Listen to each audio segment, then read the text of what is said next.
Drawing nga bawak na harvester.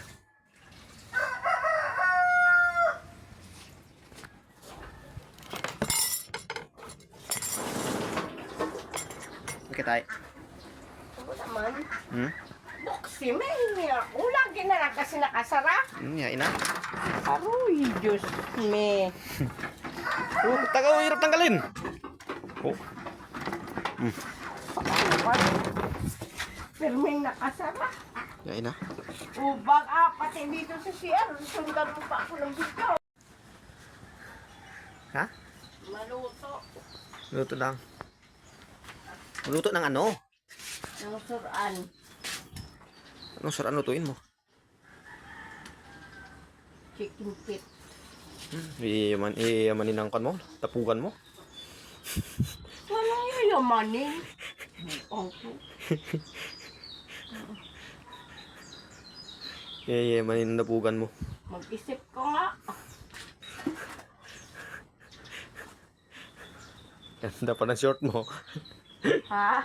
Ganda pa ng short mo, nakatakin pa. Bakit? Anong mali sa short ko? Wala, mali. Wala Ang mali. ang mga na nakabahag. Mangyan ka naman eh. Oy, baka ikaw yun. Kita ayaw mo mangyan, may buntot. Basabi yung taga Maynila ay ang taga Mindoro ay may buntot. At di ka mo, tanggap mo namang yan ka na rin. Hindi ako mangyan. Dahil dito ko na rin sa Mindoro. Paano kung may mangyan? Mm. Tanong mo sa Maynila ay mga tao doon. Yung taga Mindoro ay may buntot. Di, ang taga Maynila, unggoy. Di may buntot din sila, buang. Wala. Dahil saan galing ang saging na kinakain nila sa Mindoro at Mga kung mangyan ng taga Mindoro, sila unggoy. Huwag nila akong hamon. Buisit ka. ano gito kung makarastahan ng ayam ay? Gigalit ka gid. Sobra ka may galig. Minupos ka na kasi.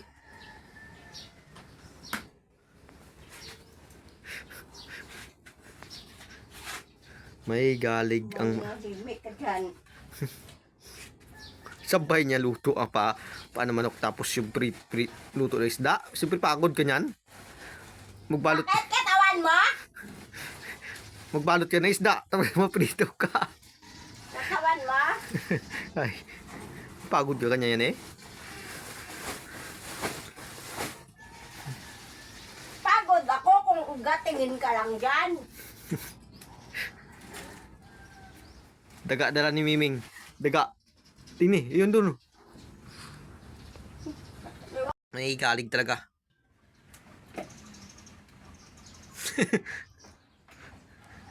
Ay galig talaga malam ito. Turuan ko ako ay.